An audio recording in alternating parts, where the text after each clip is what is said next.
idealização, desvalorização e descarte. São essas as 3 fases terríveis de um relacionamento tóxico, abusivo ou com uma pessoa narcisista. Nesse vídeo aqui eu vou falar da primeira fase, que na literatura europeia é conhecido como bombardeamento de amor. É aquela fase maravilhosa, né? Com aquela dos contos de fada, onde você acha que você encontrou o amor da sua vida, a pessoa perfeita, aquela pessoa que é exatamente o tipo de pessoa que você estava idealizando, que você gostaria que fosse.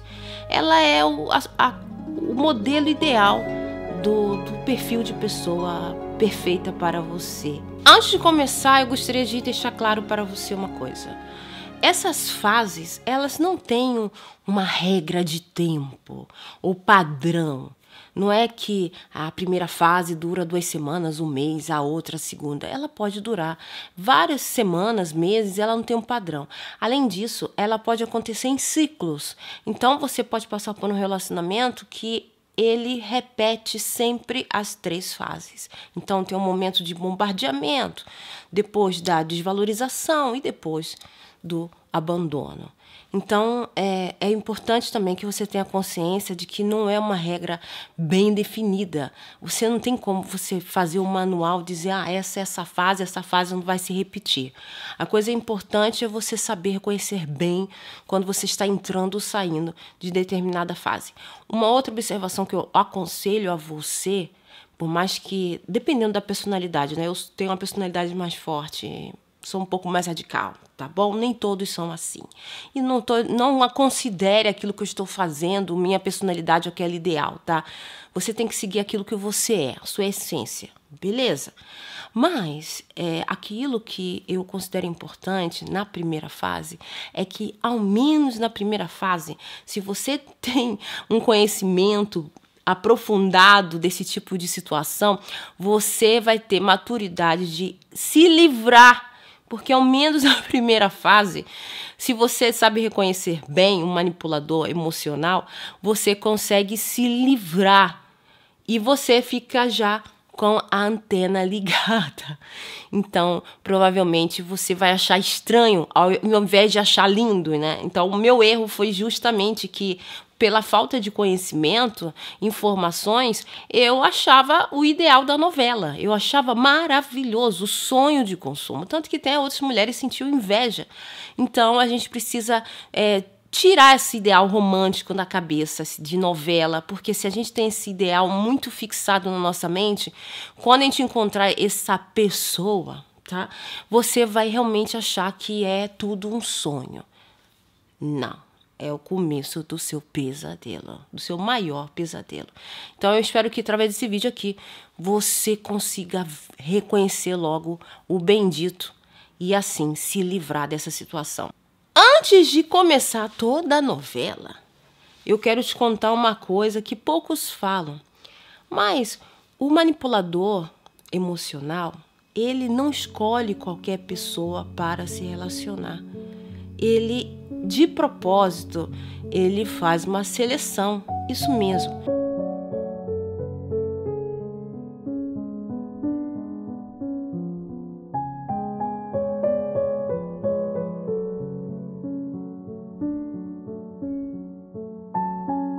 Ele não gosta de pessoas que têm uma autoestima muito elevada. Ele consegue detectar uma pessoa que tem uma carência de autoestima. Primeiro ponto. Segundo, pessoas extremamente empáticas.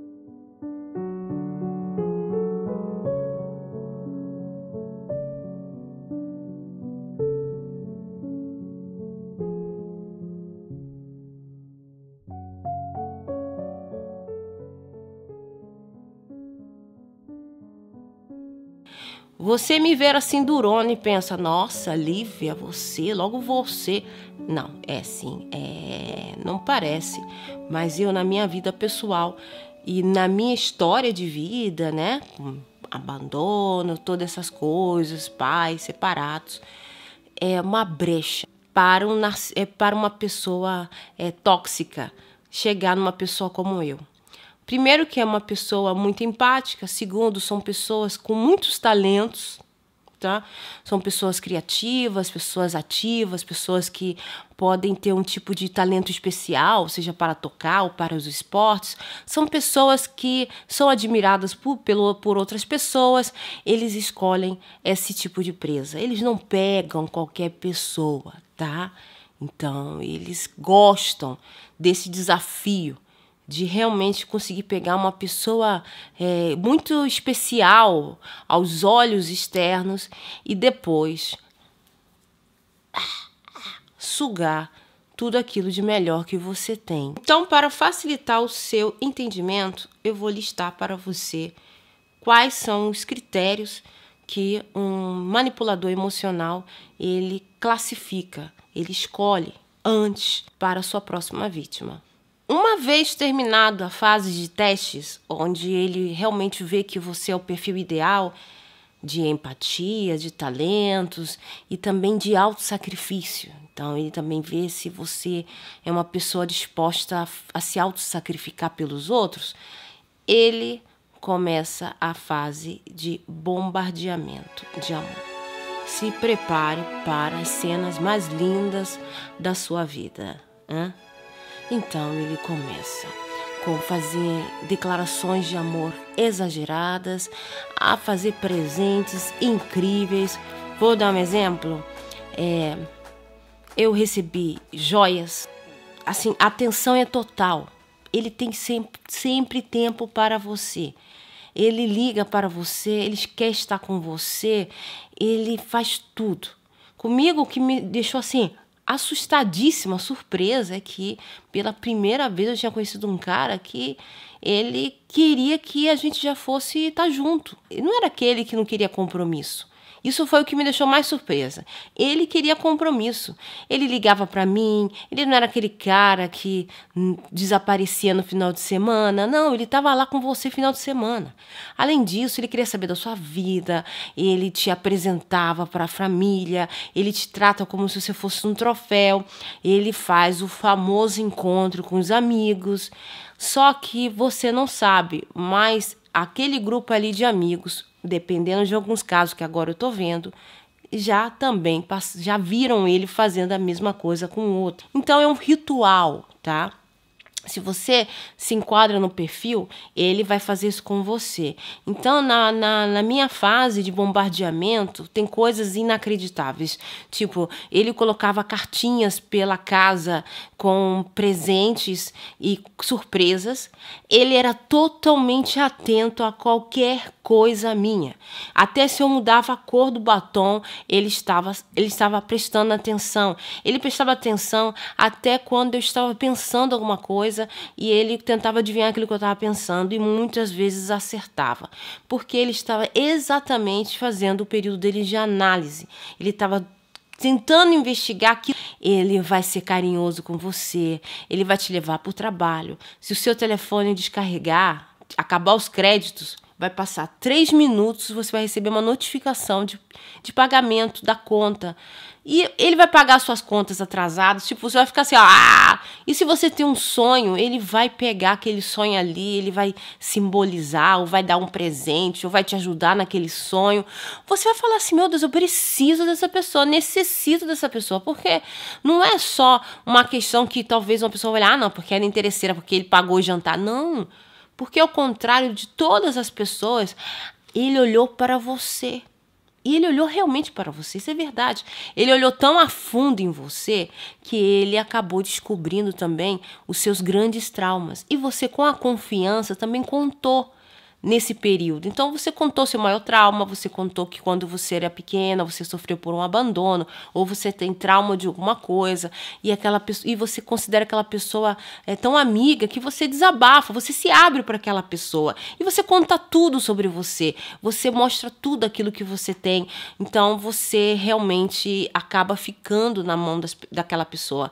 Mas até então, aquela pessoa está usando uma máscara e você não percebe. Então, vocês se conhecem dá pouquíssimo tempo, mas parece que são anos, tá? E outra característica muito interessante é que é tudo muito rápido. A pessoa tóxica, narcisista, ela quer tudo muito rápido, tudo passa muito rápido, não importa o que é. Ou se você vai engravidar, ou você vai ter filho, ou você vai casar, é tudo muito rápido. Por que ele quer isso? Porque ele quer acabar o mais rápido possível da primeira fase. Porque a primeira fase, para uma pessoa tóxica, é muito cansativa, é muito desgastante, porque ele tem que fingir muito ser uma pessoa, um personagem. Então, isso requer muito empenho. Além disso, te ligar 1000 vezes, estar com você, se sacrificar, ouvir aquilo que você está fazendo, se dedicar, te elogiar, falar que você é uma mulher maravilhosa, inteligente, todas essas coisas, né, muito demais, exageradas, para ele é uma tarefa bastante desgastante, porque é forçar a ser aquilo que ele não é, e para ele é cansativo, mas ele quer te conquistar, ele quer ter você nas mãos dele. Uma pessoa saudável sentiria logo alguma coisa não está prestando, né? Mas se você é uma pessoa que tem uma carência, se você tem baixa autoestima, se você tem algum problema pessoal, alguma coisa sua, você caiu. Você é uma presa perfeita. Então você está assim, mesmo que a sua intuição lá no fundo te sinalize alguma coisa, você deixa pra lá. Outro sinal que eu vou te dar que aconteceu comigo. Quando eu conheci essa pessoa, ele já tinha outro relacionamento. Eu não sabia, só fui saber meses depois. Eu estava já tão envolvida, tão assim no transe, que quando eu descobri, ele não me contou. Quando eu descobri, porque ele ficava meio se escondendo com o telefone, ele contou assim na cara de pau e eu estava tão idiota que... mas como ela tá? Mas...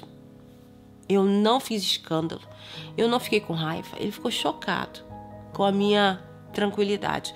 E eu falei, não, pra mim é importante que a gente continue amigo, a nossa amizade, foi assim. Mas isso foi também um sinal de que eu também seria uma presa perfeita para aceitar qualquer tipo de abuso da parte dele. Essa primeira etapa pode ser também chamada de fase da idealização. O narcisista, ele faz uma idealização de si mesmo. Eles consideram uma pessoa onipotente, uma pessoa que merece o melhor das pessoas, uma pessoa que merece o melhor do mundo. É uma pessoa muito assim, sabe? E ele acredita que para a pessoa estar no lado dele, tem que fazer por onde, né? Outra característica é que esse tipo de homem adora mulher forte. Por mais incrível que pareça. Ele adora escolher uma mulher forte para que depois tire toda essa força dela. Então ele não escolhe uma mulher fraquinha, não. Ele escolhe uma mulher de personalidade, uma mulher forte. Então, depois que ele te enche de elogios, te faz grandes presentes, salva a sua vida, faz tornar tudo mais fácil, ele é uma pessoa maravilhosa, você se torna refém daquela pessoa. Então, a gente precisa ficar muito ligados a uma coisa.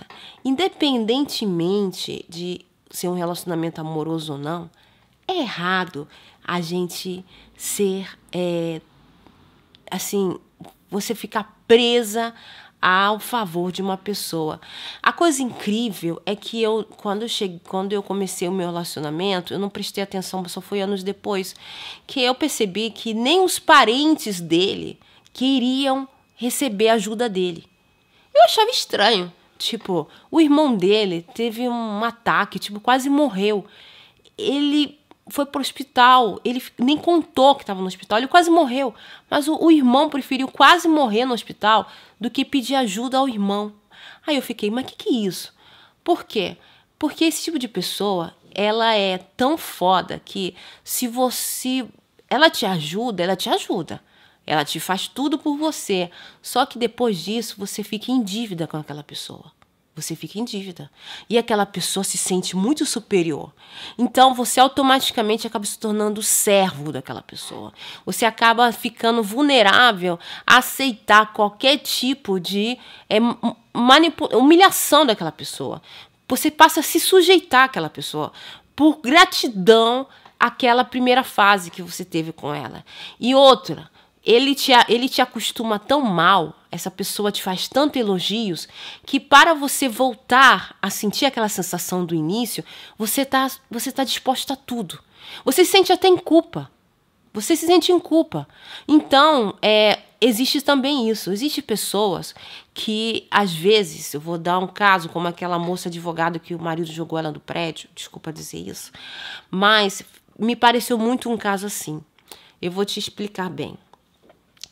Existem pessoas que, para voltar a sentir aquela sensação do início, elas aceitam ou apanhar, ou serem humilhadas, agredidas, porque elas ficam esperando o momento da reconciliação, o momento do bombardeamento. E as pessoas vivem sempre a lembrança do início, daquele daquele mês, daquela semana, que nunca mais vai voltar. Mas você, por migalhas daquela sensação do início, você se sujeita. Então, para que o seu abusador, né, para que essa pessoa tóxica volte a elogiar você, você está sujeita a qualquer coisa, você está sujeita a ser humilhada, você está sujeita a ser traída, qualquer coisa, para que ele volte a fazer um grande elogio. É aí que começa a dependência, é aí que começa o vício. Você costuma sempre culpar a pessoa, né? A pessoa tóxica. Você fala, eu fui vítima, ele foi tóxico. Mas ele apenas conseguiu identificar uma ferida, um problema que você tem dentro de você. Uma lacuna, um espaço vazio, beleza? E ele viu esse espaço vazio dentro de você e ele ocupou. E ele te destruiu, porque ele pegou bem fundo da sua alma, bem dentro daquilo que você precisa trabalhar de você mesma. Então, você entrar num relacionamento tóxico é mais uma coisa que você não trabalhou dentro de você. Então, você tem uma baixa autoestima, você acaba se atraindo por pessoas que podem destruir com a sua autoestima. Você começa dentro desse relacionamento a perder a sua própria identidade. E essa pessoa começa a considerar você uma extensão dele. Você não é mais uma pessoa, você se tornou um objeto, uma coisa. Você se tornou algo que tem que complementar a vida dele. Tá? Você se torna serva da vida dele. Você tem que contribuir, você se torna uma sombra. E todos os seus talentos, sucessos acabam se transferindo a ele. Então, qualquer conquista que você tenha, qualquer coisa que você tenha de positivo, passa também a ser transferido. Aí que começa o momento parasitário. Ele pega todas as suas qualidades, tudo aquilo que você tem de melhor, e ele transfere para ele. Passa a ser dele. Você não é mais uma pessoa, você não é mais um ser humano. Você é só uma extensãozinha dele, uma coisa. Uma pessoa narcisista vai querer pessoas do lado dele dispostas a servir. As razões dependem. No meu caso, depois que eu comecei, depois de anos, a eu analisar ele, que eu passei a entender. Então, ele tem uma mãe que largou tudo para cuidar dele, que morreu de câncer, que ele ficou lá nela até ela morrer. Tá? O marido ficou longe. Ele ocupou até o lugar do marido, esse meu ex, tá? Da mãe. E ele sempre foi uma criança muito isolada, então ele precisa de uma mãe, ele precisa de uma mulher forte no lado que proteja ele, que abrace ele, que ouça os seus problemas. Isso está acontecendo agora, um exemplo. Quando eu comecei a acordar de que eu não queria mais ser serva, como é que ele vai fazer? Como é que ele vai continuar se eu não aceito mais ser a extensão daquela pessoa? Então, ele automaticamente ele não vai ficar sozinho. Ele não vai ficar sozinho. Então, ele vai achar uma outra vítima. Mas isso é tema para as próximas fases. Mas eu quero adiantar para você, hoje, atualmente, o meu ex, ele já tem uma outra. Mas não é qualquer uma. É uma que também foi vítima de um relacionamento tóxico, e que ele entrou e bateu no ex dela, foi bem isso, e salvou ela do ex. E ela se tornou aquela otária que ficou ouvindo ele chorando por mim, ou pelo fim do relacionamento. E além disso, ela foi a otária que ficou sabendo também quando aconteceu daquelas quedas, né? Então, de certa forma, ela aceitou saber que tinha uma certa... Ele ainda estava com outra. Mas eu era esposa, não era a outra. Eu era esposa. Mas aconteceu exatamente a mesma coisa que aconteceu quando eu conheci ele. A gente já estava morando junto, mas ele já tinha uma namorada. Então, como é que vai definir a outra, né? Mas eu, em modo muito estranho, eu poderia ser a outra. Porque eu cheguei depois, mas ele não avisou. Então, ele já entrou em outra relação, tá? E tá sugando essa moça, tá? E ela já está no período de servidão. Então, é o ideal. Ele vai querer uma pessoa que esteja ali para viver a vida dela em função da dele. O tempo dela tem que ser dedicado a ele.